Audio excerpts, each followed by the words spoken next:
Okay, we've looked at other uses of auxiliary verbs, but there's still one more that we have to discuss, and that's their use in passive voice. Before we get into what exactly passive voice is, let's see kind of what you know about it already. So, which of the following sentences contain a passive? All right, we'll discuss the answers of those in a little bit, but let's first go into the details and see what we've got here. All right, so what are passives?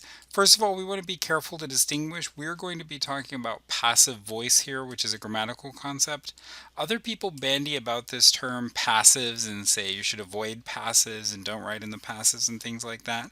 Oftentimes, though, they're not very clear on actually what they're talking about and they can't recognize the passive voice.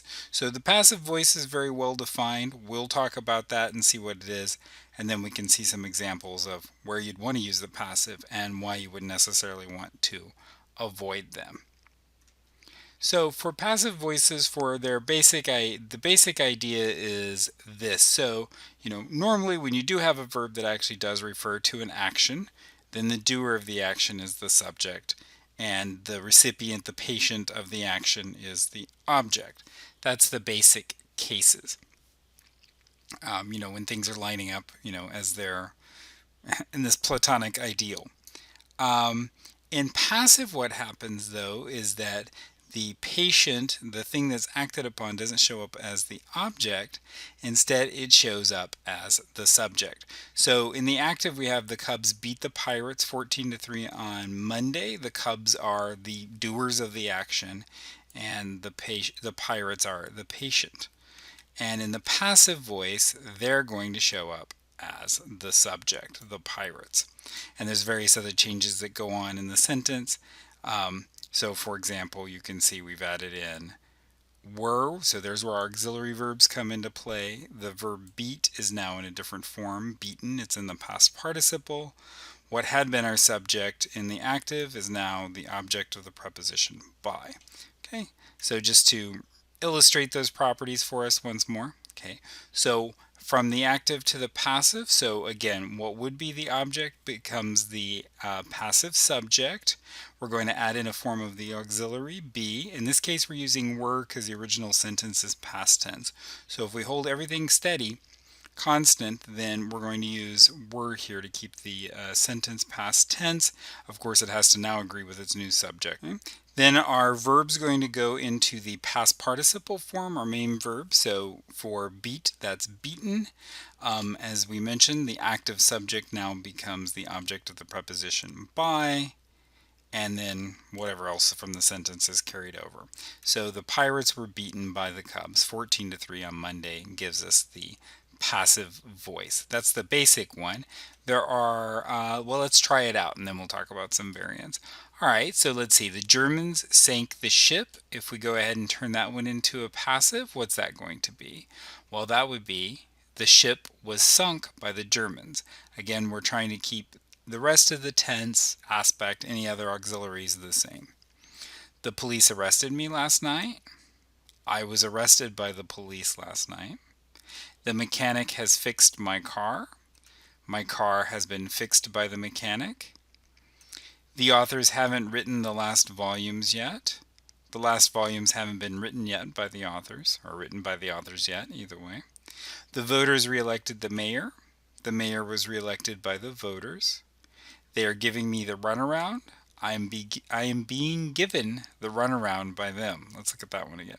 They are giving me the runaround. So we've already got one form of be in here to go to put it into the progressive. Right, so that's what the first R is for here. And then there's the ing. Now we need to add in another be here to make it passive. So that's that one, and there's for the progressive. So am plus ing, that gives us the progressive. Be plus the past participle, that gives us the passive. Okay. In English, the predicate follows the subject. In English, the subject is followed by the predicate. And let's look at the last one. A football hit the man. Okay, why don't you go ahead and try that one out? And what do you come up with? The man was hit by a football. All right, so there are some variants of the passive voice. Um, Oftentimes, when we use the passive, we actually just omit the active subject entirely. So the Cubs beat the Pirates 14-3. The Pirates were beaten 14-3. Okay, so that's just, we've left out any mention of the Cubs. Sometimes it's the object of the preposition of a preposition that's made the passive subject. So we could have described the situation between the Cubs and the Pirates as the Cubs whipped up on the Pirates. Note here that the Pirates now aren't the direct object of the verb. Instead, they come after this preposition on. It's the object of the preposition on. And in certain cases, we can passivize that and say the Pirates were whipped up on by the Cubs. Okay. So there we have the object of the preposition becoming the passive subject. A couple of other variants we need to be aware of. In certain cases, you can use the verb get instead of be. Note when we use get's not an auxiliary, right? We can't say the Pirates got not beaten or got the Pirates beaten 14-3. So get's not an auxiliary, but it does allow this, it does take as its complement past participle and passive clauses. So the Pirates got beaten 14-3. And in embedded clauses, this is a general property of embedded clauses in English. It's not just with respect to passives, and that's if you have something like who or which plus or that plus some form of be, you could often just delete that. So the Pirates, who were beaten 14-3 by the Cubs, fell to 8-11 on the season. And we don't actually have to say the who were part. We could just say the Pirates, beaten 14-3 by the Cubs, fell to 8-11 on the season. Your book refers to those as bare passives. All right, all passive voice clauses can be turned into active voice. It's the converse is not necessarily true. So he's being arrested, so we have to turn that back into a active. How are we going to do it? First of all, we recognize that it's passive, right? So we've got a form of be followed by a past participle here. So, and he we understand to be the patient. He is the arrestee. He's not the arrestor. All right, so how do we turn that back into an active? Well, first of all, we're going to have to, if we're not given a by phrase, we're going to have to supply one. In the case of arresting, well, we know who's likely to do the arresting. It's the police. So he's being arrested by the police. Now we just reverse our processes. So that object of the by phrase is now going to become our active subject. So the police, okay, we'll have that, the police, and they're going to be the subject, so now the verb's going to be are. One form of be, up here we've got two, right? We've got both is and being. We're going to lose one of those. It goes away. All right, but we still have the other one because it's progressive. All right, so the police are, what are the police doing? The police are arresting, and we put it into whatever form would be appropriate. Right, so since the original is progressive, we're keeping this progressive. So the police are arresting, and our passive subject goes back to being an object or an object of a preposition. The police are arresting him. So that would be the active version. All right, let's try this out. All right, so here's some passive sentences. We want to turn them back into actives. So the spy was being constantly shadowed by the enemy. All right, so that must mean the enemy was constantly shadowing the spy. My brother has always been coddled by my parents.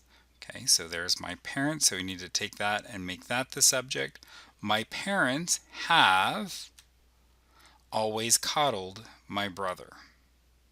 Several top students were recruited by major companies. All right, so let's see, what would that be? Okay, so major companies, what do those major companies do? Well, major companies recruited several top students. Good, let's look at number 4. Another potential terrorist attack has been thwarted. Here we don't actually have our by phrase, so who's doing the thwarting? We haven't been told. So if we're going to make this one active, we're going to have to invent an active subject for it. Anything that seems reasonable. Who prevents potential terrorist attacks? The CIA, the FBI, the government, something along those lines. Okay, so the government has thwarted another potential terrorist attack, or you could say the CIA or the Army, something like that. Each piece of cloth should be carefully cleaned. Again, we don't have a by phrase, so who's presenting or who's doing it. So maybe it's, I don't know, we're talking about a museum, so maybe it's a curator or something. So the curator should carefully clean each piece of cloth. He has gotten fired from every job he's had. Here's a tricky one because there's lots of people who could have done the firing, but somebody, his bosses, the companies he worked for, something along those lines. A generic kind of they have fired him from every job he's had. The last three books of the series were never completed. Okay, so presumably it's the author who completes the books, or in this case didn't. So the author never completed the last three books of the series.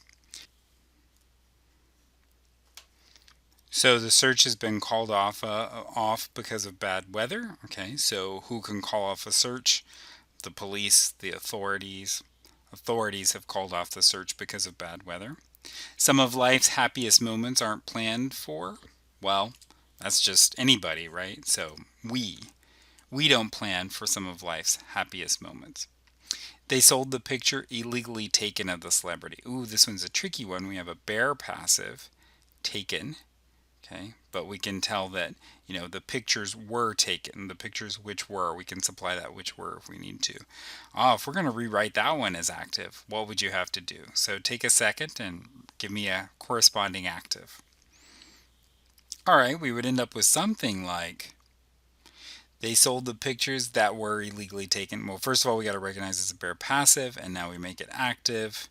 They sold the pictures that someone illegally took of the celebrity. Maybe they took them, maybe somebody else did.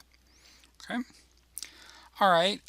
Active is the default. So if a clause doesn't have the markers of being a passive voice, if there's no past participle, if there's no object turned subject, no possibility of a by phrase, then the clause is active voice.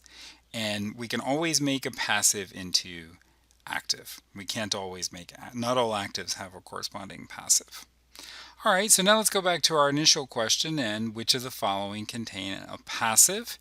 Um, all right, did you get it right this time? So let's see, did you answer this one? He got punched in the face. All right, so that one's going to be the passive in this case. So we have, instead of be, we have get. There's our past participle, punched.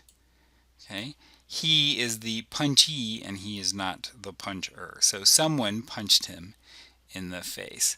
In these others, he feels sad, he is sad. We have forms of be, but there's no corresponding active to these things. Crucially, the past tense does not make it passive, so he was sad, past tense is different.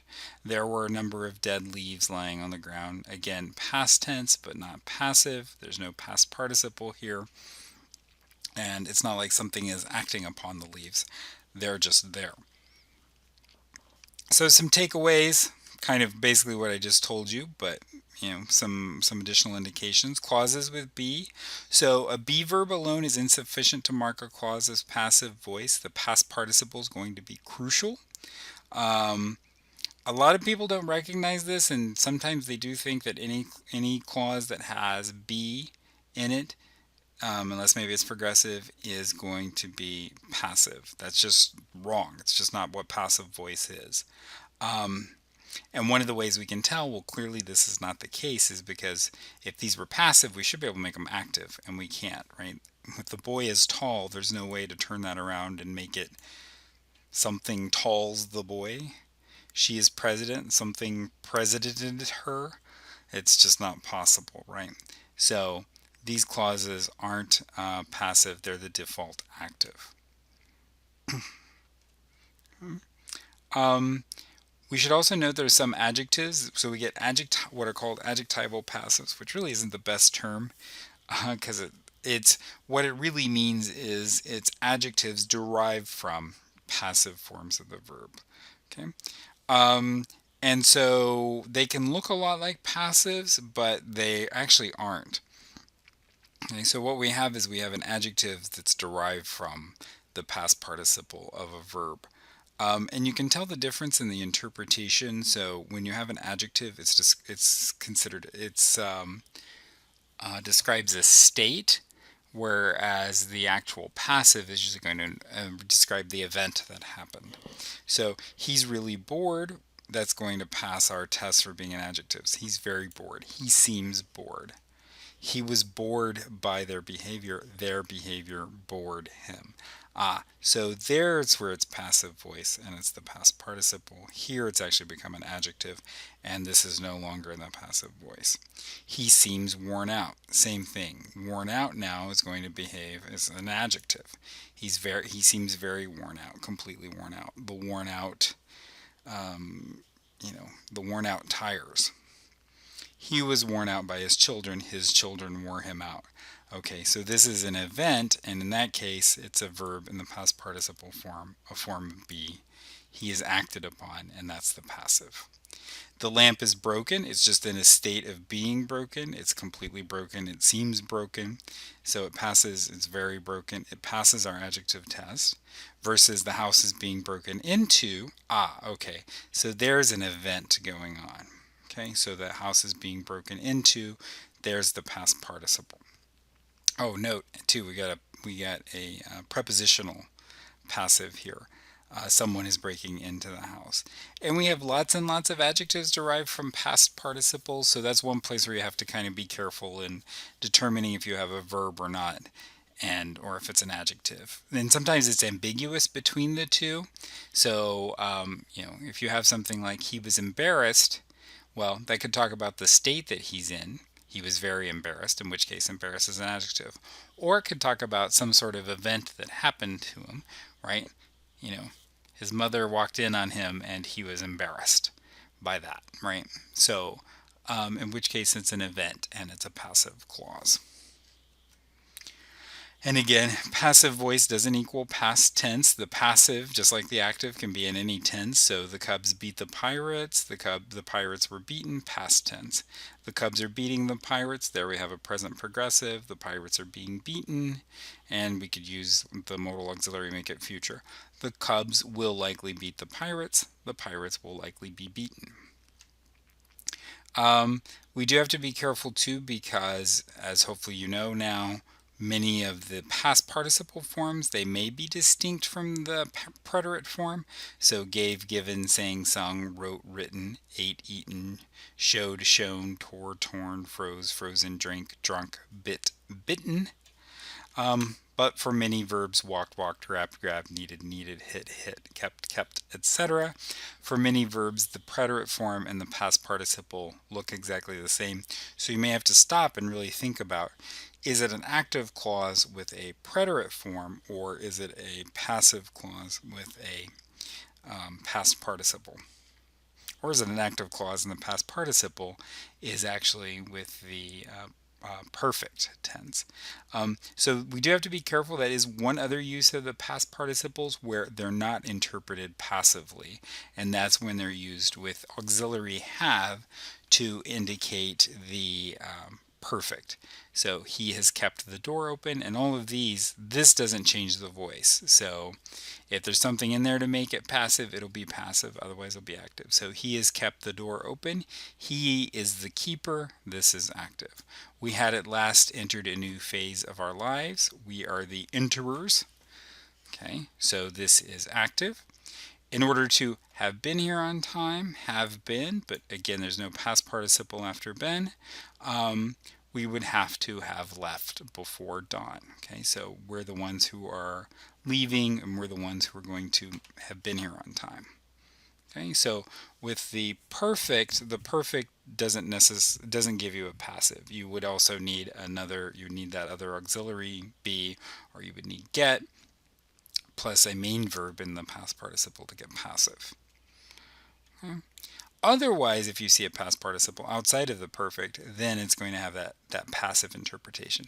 The man was accused of embezzling. He's the accusee, not the accuser. He got busted for dealing drugs.